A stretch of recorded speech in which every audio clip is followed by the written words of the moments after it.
안녕하세요. 비트코인 그리고 달러의 지정학 후반부를 발제하게 된 박예린입니다. 발제 권유를 일요일에 받고 급하게 참여하게 되어 일정 조정을 미리 하지 못해서 영상으로 뵙게 되었습니다. 이 점 양해 부탁드립니다. 감사합니다. 오늘 도서는 분량이 많아서 목차는 생략하고 바로 넘어가 보겠습니다. 19장 달러 CBDC와 보편질서의 갈망입니다. 미국의 달러 CBDC가 발행되면 암호화폐뿐 아니라 기존 국가 통화체계에도 큰 충격을 줄 수 있습니다. CBDC는 정부가 통제하는 디지털 통화로 안정성과 공실력을 바탕으로 메타버스 시대의 주류 통화로 자리 잡을 가능성이 높습니다. 이는 국가별 통화 주권을 약화시키고 세계 시민들이 더 예측 가능하고 투명한 보편 질서를 추구하게 만든다는 점에서 새로운 질서의 등장을 의미합니다.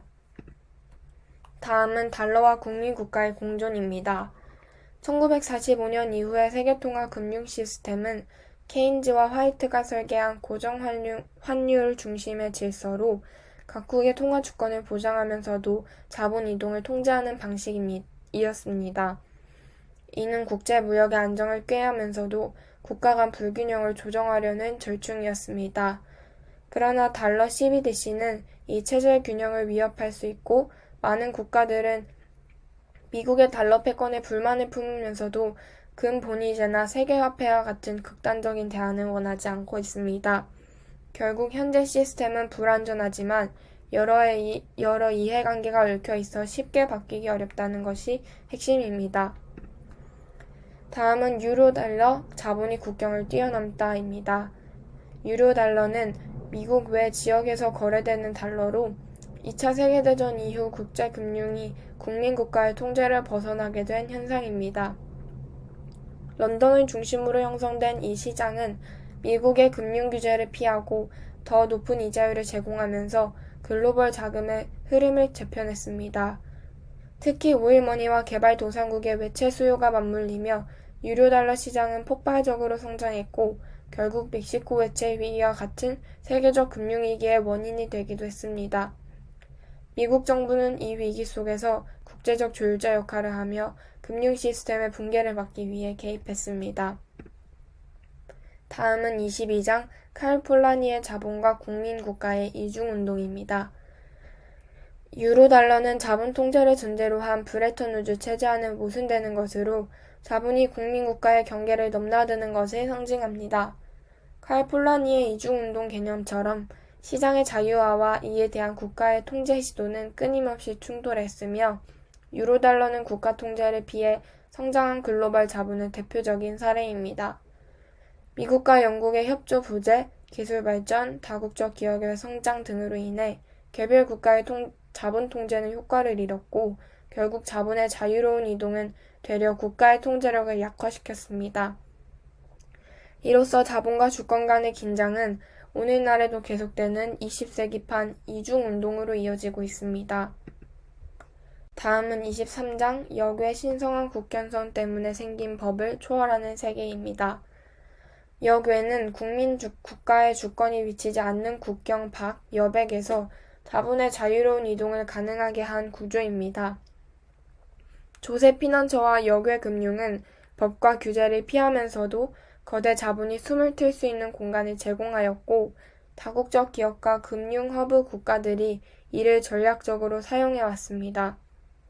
이는 칼 폴라니가 말한 국가 권력과 시장 자유 사이의 긴장을 보여주는 예로 국가 간 조세 협력이 부재한 상황에서 집합 행동의 실패가 제도화된 구조로 이어졌습니다.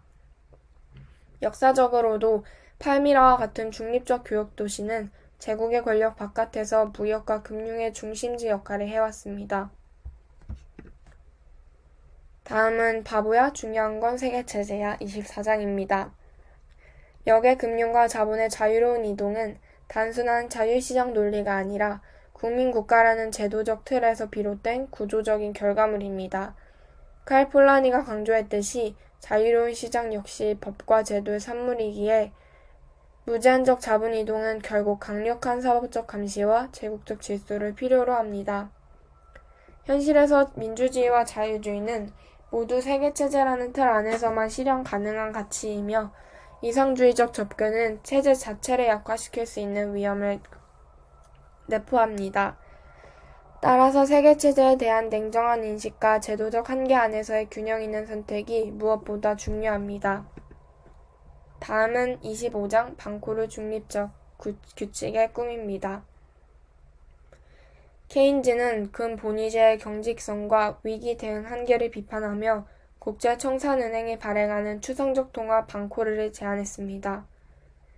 방코르는 국가 간 무역 수지를 장부상에서 정산하는 개념으로 금과 달리 무역 불균형의 자동 조정 기능을 유지하면서도 유동성 공급이 가능한 제도적 통화입니다. 그러나 미국은 무역 흑자국이자 전후 유일한 패권국으로서 방코르를 통한 통제에 반대했고 결국 달러 중심의 금태환 체제가 채택되었습니다. 방코르는 실현되지 않았지만 중립적 규칙과 국제협력의 이상을 상징하는 제안이었습니다. 다음 26장은 그렇다면 미국은 깡패일까? 라는 장입니다. 미국은 국제 질서를 수호하는 규칙의 수호자로서 행동해왔고 이로 인해 때로는 규칙을 위반하는 듯한 모습을 보였습니다. 규칙은 자발적으로 지켜지지 않기 때문에 이를 강제할 수호자가 필요하고 미국이 그 역할을 맡았습니다. 2차 세계대전 이후 미국은 바닷길과 국제 무역 질서를 지키며 달러를 중심으로 한 세계 경제 규칙의 핵심 수호자로 자리 잡았습니다. 달러와 중립적인 규칙입니다. 미국은 경제력과 달러를 앞세워 국제통화 시스템을 주도했지만 무역 적자와 금태환 중단으로 달러의 중립성이 흔들리기 시작했습니다. 미국은 자국의 이익에 따라 일방적으로 규칙을 변경했고 이에 가장 협조적이던 동맹국들까지 피해를 입었습니다. 이를 보완하기 위해 도입된 SDR은 국제적 유동성을 관리하려는 시도였지만 미국 같은 강대국에게 실질적인 구속력을 갖지는 못했습니다.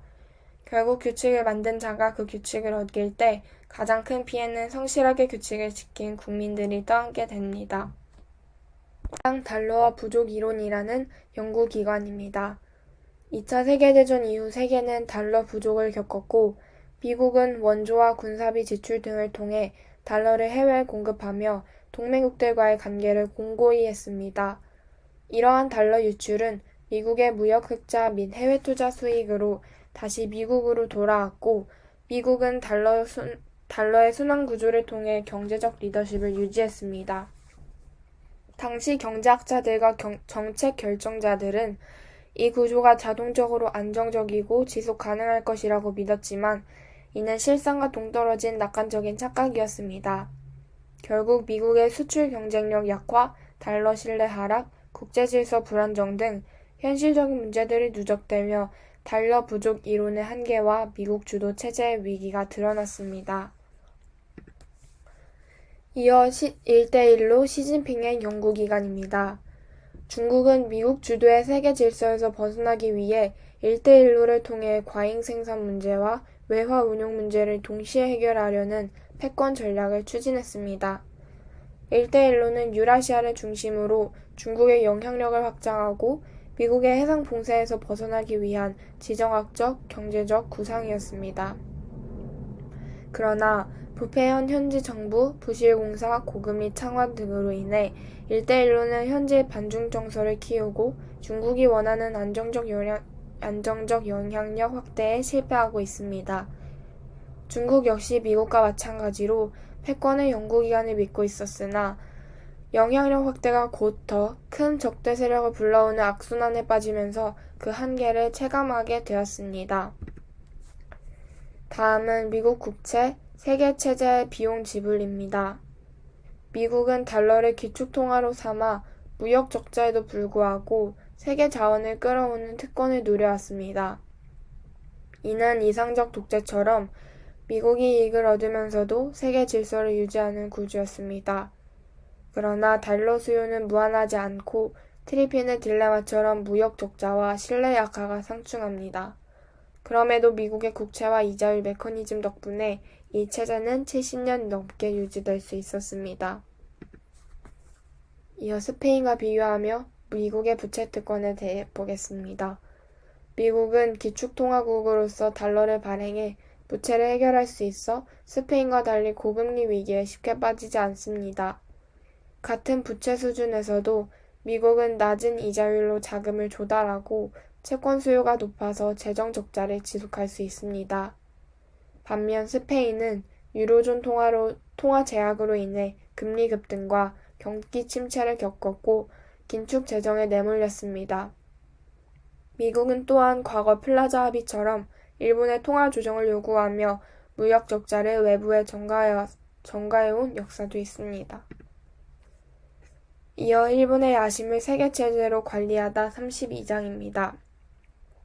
미국과 일본은 깊지만 긴장된 동맹관계로 미국은 일본의 경제적, 정치적, 독자성 시도를 철저히 제어하고 일본은 미국의 요구에 대응하면서도 독자 노선을 모색하는 복잡한 관계입니다. 일본 사회 내에는 미국에 대한 공포와 경계심이 깊게 자리 잡고 있으며 이는 단순히 영화나 문화 속 표현을 넘어 현실 정치와 지정학적 상황에서도 나타납니다. 오키나와 문제, 환율 조작, 외교 정책, 군사적 지원 요구 등 구체적 사례는 이 관계의 미묘함과 복잡성을 상징합니다. 영국과 독일, 평원의 강자와 역의 균형자의 대립 33장입니다. 19세기 독일은 비마르크스가 세력 균형을 중시했으나 비렐렘 2세 시대의 군사적 팽창 정책을 추진하며 유럽 내 강대국들과 긴장을 키웠고 이는 결국 두 차례의 세계대전을 촉발했습니다. 독일은 지정학적으로 서쪽의 프랑스와 동쪽의 러시아에 둘러싸여 있어 군사적, 영토적 확장이 불가피했고 히틀러의 레벤스라움 개념은 이러한 지정학적 위기의 결과였습니다. 중국의 현대 지정학적 전략은 독일의 19세기 팽창과 유사하며 일대일로를 통해 육상과 해상을 동시에 장악해 미국 등 해양 강국들과 충돌 가능성이 있습니다. 영국은 위대한 고립 전략을 통해 세력 균형을 조절하며 직접 개입을 최소화했고 미국도 영국과 같이 역의 균형자 역할을 하려 합니다. 크로메모, 상대 의도는 중요하지 않다. 강대국들이 서로를 두려워하는 이유는 상대 의도가 아니라 상대가 가진 힘과 능력 때문입니다.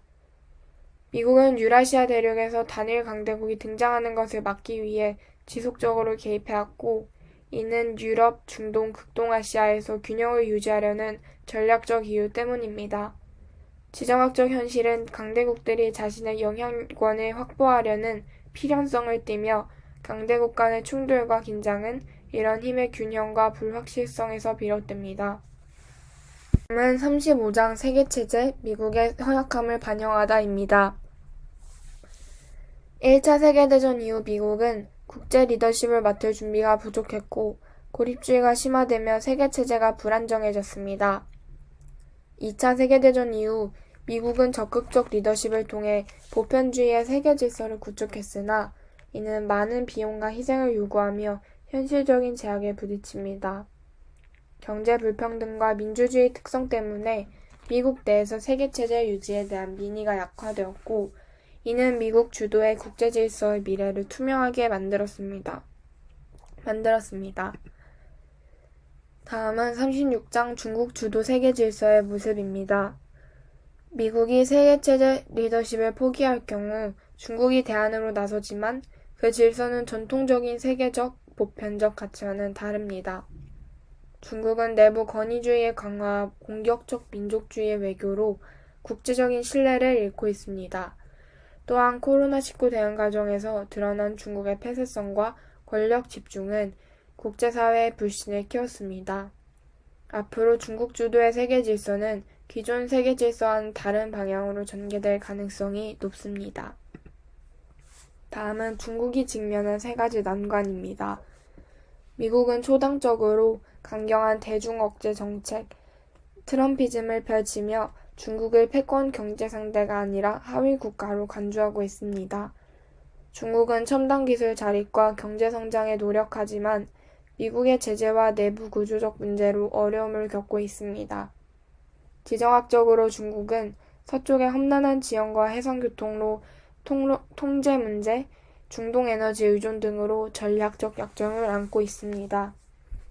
인구 감소와 고령화, 농촌과 도시 간 교육 격차 등 사회 구조 문제로 인해 중국은 중간소득 함정에서 벗어나기 어렵습니다. 다음은 미국 없는 유라시아에서 38장입니다. 미국 없는 유라시아 시대는 지정학적 현실을 급격히 바꿀 것입니다. 유럽, 중국, 일본 등 지역 강자들이 자신의 패권을 강화하고 해상로 안전과 자유무역에 대한 보장이 불확실해집니다. 자신의 패권을 강화하며 해상로 안전과 자유무역에 대한 보장이 불확실해집니다. 대한민국은 이러한 상황에서 매우 취약한 위치에 놓이게 됩니다. 미국의 군사적, 경제적 보호가 줄어들면 한국 경제와 안보에 큰 위협이 될 수밖에 없습니다. 현실적 국제질서 유지에는 군사력과 강대국의 역할이 필수적입니다. 이상주의적 국제협력이나 합의만으로는 한계가 있습니다. 5장 비트코인의 지정학입니다.